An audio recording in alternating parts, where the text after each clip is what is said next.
பிள்ளையார்பட்டி ஸ்ரீ கற்பக பிள்ளையாரை வணங்குகிறேன்.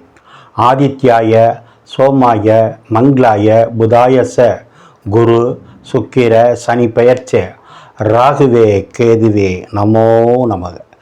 நமது வாழ்க வளமுடன் யூடியூப் சேனல் நேயர்கள் அனைவருக்கும் உங்கள் நண்பர் ஆஸ்ட்ரோ டிஎஸ் மோகன்ராவின் அன்பான வணக்கம், வாழ்த்துக்கள். இப்போ இந்த வீடியோவில் நம்ம என்ன பார்க்க போகிறோம்னா, வழக்கம் போல தான் ஆகஸ்ட் மாத பலன்கள் 12 ராசிக்கு தனித்தனி வீடியோ பேச போகிறோம். யாருக்கு என்ன ராசியோ அவங்க பார்த்துட்டு கமெண்ட்ஸ் கொடுங்க, உங்களுடைய சந்தேகங்களை கேள்வியாக கேளுங்க. ரைட், இந்த மாதத்தில் கிரகங்கள் எங்கே இருக்குது அப்படின்னு முதல்ல பார்ப்போம். சுக்கிர பகவான் ரிஷப வீட்டில் தன்னுடைய சொந்த வீட்டில் ஆட்சியாக இருக்கார், அதெல்லாம் பயணம் பண்ணிக்கிட்டு இருக்கார். குரு பகவான் மிதுன வீட்டில் தன்னுடைய பயணத்தை நடத்திக்கிட்டு இருக்காரு. புத பகவான் கடக வீட்டில் அவருடைய பயணத்தை நடத்திக்கிட்டு இருக்காரு. கொஞ்சம் இடையில வக்ரமாவார், நான் அதை சொல்லலை, சொன்னால் அவங்களுக்கு புரியாது. 17ஆம் தேதி சூரிய பகவான் சிம்ம வீட்டுக்கு வருவார். இந்த மாதம் 17ஆம் தேதி சிம்ம வீட்டுக்கு, தன்னுடைய சொந்த வீட்டுக்கு சூரிய பகவான் வருவார். அப்படி வந்தால் என்ன அர்த்தம்? ஆவணி மாதம் 1ஆம் தேதி பிறக்குதுன்னு அர்த்தம். அங்கே ஆல்ரெடி யார் இருக்கா? ஏற்கனவே செவ்வாய் பகவான் தன்னுடைய பயணத்தை நடத்திக்கிட்டு இருக்காரு. கேது பகவான் அங்கே தான் இருக்கிறாரு. கும்பத்தில் எப்பவும் போல் ராகு தன்னுடைய பயணத்தை நடத்திக்கிட்டு இருக்காரு. சனி பகவான் திருக்கணித பிரகாரம் மீன வீட்டில் பயணம் பண்ணிகிட்டு இருக்காங்க. இதான் இந்த மாதத்தினுடைய கிரக நிலைகள். இதை வச்சு தான் நம்ம 12 ராசிக்கும் இந்த மாதம் என்ன நடக்கும் அப்படிங்கிறத பார்க்க போகிறோம். அடுத்து இந்த மாதத்தில் என்ன விசேஷங்கள் அப்படின்னா, 3ஆம் தேதி ஆடிப்பெருக்கு, ஆடி 18ன்னு சொல்கிறது, ஆடிப்பெருக்குன்னு சொல்கிறது. அதாவது புதுமண தம்பதிகளுக்கெல்லாம் தாலி பெருக்கி போடுறது, அல்லது சுமங்கலிகள் எல்லாருமே குளத்துக்கரையில் ஆத்தங்கரையில் போய் பழைய மாங்கல்ய கயிறை மாற்றி புது மாங்கல்யம் மாற்றிக்கிட்டு அம்பாளை வழிபாடு பண்ணி தான தர்மங்கள் அன்னதானம் இதெல்லாம் நடக்கும். அப்படி தாலி பெருக்கி போடுற விசேஷம்னு சொல்கிறது. மாப்பிள்ளை வீடு பொண்ணு வீட்டுக்கு வர்றது, பொண்ணு வீடு மாப்பிள்ளை வீட்டுக்கு போகிறது, சுமங்கலியெல்லாம் ஒன்று சேருது, ஒருவர் சுமங்கலி மாங்கல்யம் மஞ்சள் கயிறுக்கு மாற்றிக்கிறது. இந்த விசேஷம் ரொம்ப முக்கியமானது. நாடு முழுவதும் கொண்டாடக்கூடிய ஆடி பெருக்கு விழா, ஆடி பெரும் விழா கொண்டாடக்கூடிய அந்த சுமங்கலிகள் தாய்மார்கள் அத்தனை பேருக்கும் நம்முடைய யூடியூப் சார்பாக மனமார வாழ்த்துக்களையும் அந்த அம்பாள் பூரண அருளையும் கொடுக்கணும்னு கேட்டுக்கிறேன். அடுத்து ஆகஸ்ட் மாதம் 15ஆம் தேதி நாடு சுதந்திரம் அடைந்த தினம். சுதந்திரம்னா உங்களுக்கு தெரியும், ஆகஸ்ட் 15. நாடு முழுவதும் கொண்டாடக்கூடிய நாட்டு மக்களுக்கு சுதந்திர தின வாழ்த்துக்களையும் இந்த நேரத்தில் நம்ம யூடியூப் நேயர்களுக்கு தெரிவிச்சுக்கிறோம். அடுத்து 16ஆம் தேதி கோகுலாஷ்டமி. அது உங்களுக்கு எல்லாம் தெரியும். கோகுலாஷ்டமின்னா மாதம் அஷ்டமி வரும், வளர்பிறையிலையும் வரும், தேய்பிறையிலையும் வரும். வருடத்துக்கு ஒரு முறை கோகுலாஷ்டமிங்கிறது ரொம்ப விசேஷம். எல்லா ஆலயங்கள்லையும் மிகப்பெரிய விழா. குறிப்பாக கிருஷ்ணருக்கு சிறப்பான ஒரு விழா. அந்த விழாவையும் எல்லோரும் சிறப்பாக கொண்டாடணும். அன்றைய தினத்துலேருந்து நாட்டு மக்கள் நல்லா இருக்கணும், நானும் அந்த இறைவனை வேண்டுகிறேன்.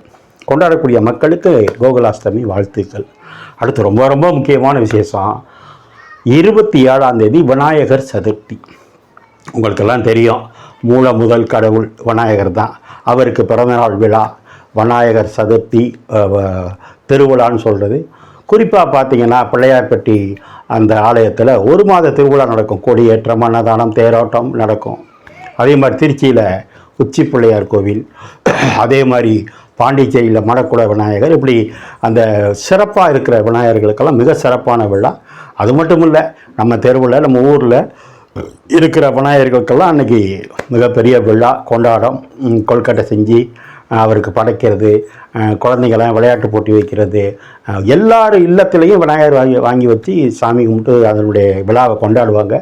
நம்மளும் அந்த விநாயகர் சதுர்த்தியை வரவேற்போம். அன்றைய தினம் முதல் நாடும் நாட்டு மக்களும் நல்லா இருக்கும்னு கேட்டுக்கிறேன். ஏன்னா விநாயகருக்கு விழா எடுத்துட்டோம்னாலே ஒரு 6 மாதத்துக்கு பார்த்தீங்கன்னா வரிசையாக கல்யாணம் தான், காதுத்து தான், கோவில் திருவிழா தான், அப்புறம் பார்த்தீங்கன்னா ஆயுத பூஜை, சரஸ்வதி பூஜை, அப்புறம் தீபாவளி, இப்படி வந்துக்கிட்டே இருக்கும். ஆக இந்த மாதத்தில் தான் விசேஷம். நேயர்கள், நீங்கள் இப்போ தான் என்னுடைய சேனலை பார்க்குறீங்க அப்படின்னா சப்ஸ்கிரைப் பண்ணிக்கோங்க. உங்கள் உறவினர் நண்பர்களுக்கு சொல்லுங்கள். நம்ம பேசுகிறது பொது பலன் தான். ஒவ்வொரு ராசியிலையும் கோடிக்கணக்கான பேர் இருப்பாங்க. நம்ம அந்த பொதுவாக 5 வயசு பிள்ளைக்கு எப்படி இருக்கும், 50 வயசு நபருக்கு எப்படி இருக்கும், ஆணுக்கு எப்படி இருக்கும், பெண்ணுக்கு எப்படி இருக்கும்னு நம்ம சொல்லலை. அப்படி சொல்லணும்னா அவங்க ஜாதகம் வேணும். பொது பலன் தான். இருந்தாலும் மேக்சிமம் கரெக்டாக இருக்கும். என்னுடைய அனுபவ ரீதியாக உங்களுக்கு இந்த மாதம் சொல்ல வேண்டிய பலனை சொல்லிடுறேன். நீங்கள் நேயர்கள் எனக்கிட்ட ஜாதகம் பார்க்கணும்னா கீழே இருக்க என் நம்பருக்கு ஃபோன் பண்ணுங்கள்.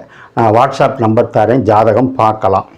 அடுத்து தொடர்ந்து இந்த மாத பலன்கள் 12 ராசி நேயர்களுக்கும் நல்ல பலனே அமையணும்னு நான் நித்தம் வணங்கி வேண்டி நிற்கும் குமரமலையான் அந்த அண்ணாமலையார் உண்ணாமலை தாய், என் குலதெய்வம் முத்துமாரியம்மன், என் தாய் தந்தையரை வணங்கி இந்த பாத பலன்கள் அத்தனை சிறப்பாக அமையணும், நீங்கள் நல்லா இருக்கணும் வேண்டிக்கிறேன். ஓம் நமச்சிவாய. நம்ம இப்போ துலாம் ராசியை பார்ப்போம். துலாம் ராசியை பற்றி நம்ம சொல்லவே வேண்டியதில்லை. கொடி கட்டி பறக்கிறாங்க. அவங்கவுங்க வயசுக்கு தகுந்த மாதிரி ஜாதகத்தில் மட்டும் நல்ல தசை புத்தி நடந்தால் இந்த ஒரு வருஷ குரு உங்களுக்கு மிகப்பெரிய யோகத்தை கொடுப்பார். ஜாதகத்தில் மட்டும் நல்ல தசை புத்தி நடந்தால் இந்த சனி பகவான் 6ஆம் இடத்துல இருக்கிறதுனால இங்கேருந்து இங்கே போகிறதுக்கு கிட்டத்தட்ட 2-2.5 வருஷம் ஆகும். மிகப்பெரிய லைஃப்பில் செட்டில் ஆகிடுவீங்க. இதெல்லாம் யார்? துலாம் ராசி. சரி, இந்த மாதம் எப்படி சார் இருக்கும்? துலாம் ராசிக்காரங்களுக்கெல்லாம் கும்ப ராசிக்காரங்க ஃப்ரெண்டாக இருப்பாங்க, மிதுன ராசிக்காரங்க ஃப்ரெண்டாக இருப்பாங்க, மேச ராசிக்காரங்க ரொம்ப ஃப்ரெண்டாக இருப்பாங்க. க்ளோஸ் ஃப்ரெண்டுனா க்ளோஸ் ஃப்ரெண்டு நிறைய பேர் இருப்பாங்க. திக்கஸ்ட் ஃப்ரெண்டு, தோழர்கள் தோழிகள்னு சொல்கிறது. முதல்ல ஃபோன் பண்ணுறது இந்த தோழர்களுக்கு தான் தோழிகள் பண்ணுவாங்க. அப்படி துலாம் ராசிக்காரங்க ரொம்ப டீப் ஃப்ரெண்டு, தோழிகளோ தோழர்களோ யார்? கும்பராசி, மிதுன ராசி, மேச ராசி. இதில் இன்னொன்று, ஒரு சிலர் லவ் பண்ணியிருப்பாங்க, அல்லது லவ் மேரேஜ் பண்ணியிருப்பாங்க. ஒரு சிலர் பொருத்தம் பார்த்து கூட பண்ணியிருப்பாங்க. அதில் இன்னொரு பியூட்டி, இதில் பரணி நட்சத்திரம்னு ஒன்று இருக்குது, இதில் சுவாதி நட்சத்திரம்னு இருக்குது. இவங்க 2 பேரை மேட்ச் பண்ணால் கணவன் மனைவி ஒற்றுமை 99% சிறப்பு. சரி, அது ஒரு நாளைக்கு பார்ப்போம். இப்போ இந்த துலாம் ராசிக்கு எப்படி இருக்கு அப்படின்னா, ராசிநாதன் சனி சுக்கிரன் அவருக்கு 8க்கு போனாலும் அங்கே ஆட்சியாக இருக்கார். ராசிநாதன் 8ஆம் இடத்துக்கு போகக்கூடாது. அப்படின்னா என்ன? கொஞ்சம் கஷ்டம், நஷ்டம், பிரச்சனை, விபத்து, அவமானம், அசிங்கம் அதெல்லாம் சின்ன சின்னதாக இருக்கும். ஆனால் அவர் ஸ்ட்ராங்காக இருக்கார், ஜெயிச்சிருவீங்க. ஒரு பாயிண்ட்டு. அது மட்டும் இல்லை, அவர் நேராக உங்களுக்கு 2ஆம் இடத்தை பார்க்குறாரு. நீங்களே வெளியில் இருந்து 2ஆம் இடத்தை பார்த்தா வெளியில் இருந்தாலும் வருமானத்தை வீட்டுக்கு கொடுப்பீங்க, வெளியில் இருந்தாலும் குடும்பத்தை பார்ப்பீங்க. 8ல் இருந்தால் பினாமி சொத்து வரும், புதையல் கிடைக்கும், எல்ஐசி அமௌண்ட் வரும், புரோக்கிங் பணம் வரும், நல்ல உழைச்சி வரக்கூடிய பணம் வரும். உழைக்காத பணமும் 8ஆம் இடம். அப்போ சுக்கிரன் 8ல் இருந்தாலும் 8ல் இருப்பது தவறு. ஆனால் அது சொந்த வீடு, ஆட்சி வீடு, அதனால பாதகம் இல்லை. ஆனால் அவர் 2ஆம் இடத்தை பார்க்குறாரு. எல்லாத்துக்கும் மேலே குரு பகவான் உங்கள் ராசியை பார்த்துக்கிட்டு இருக்கார். இதோட வேறு என்ன வேணும்? 11ஆம் இடம் சிறப்பு. 11னா லாபம் சார். லாபத்தில் யார் இருக்கா?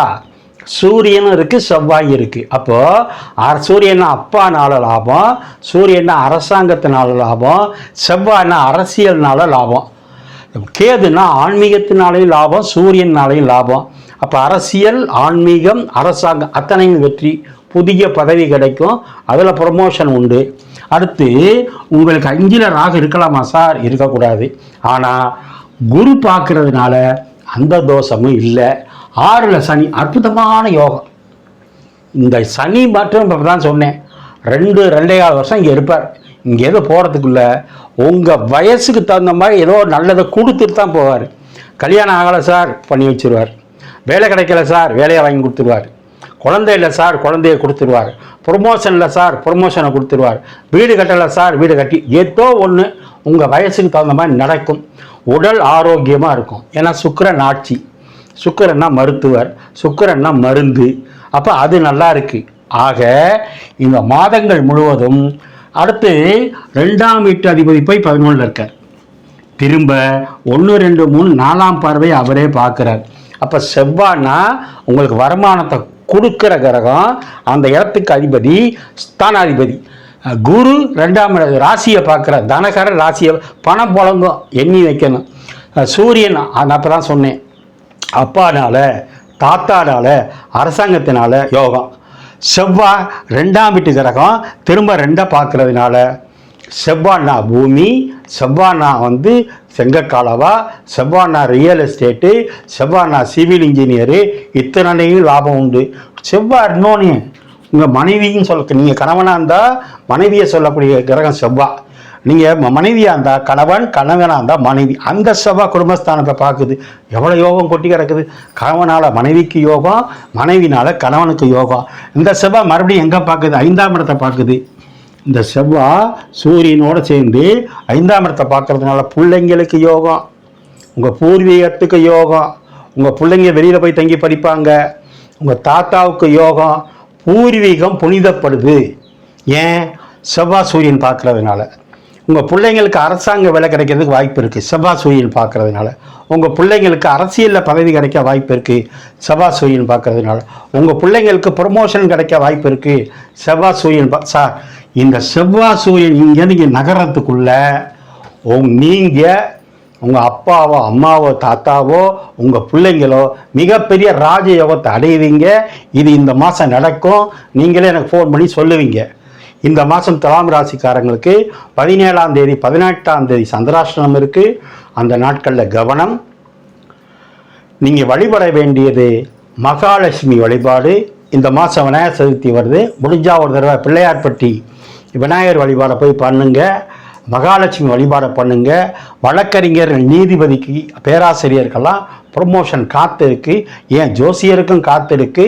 ஆக மகாலட்சுமியை இறுக்கி பிடிக்கணும். ஓம் நமச்சிவாய.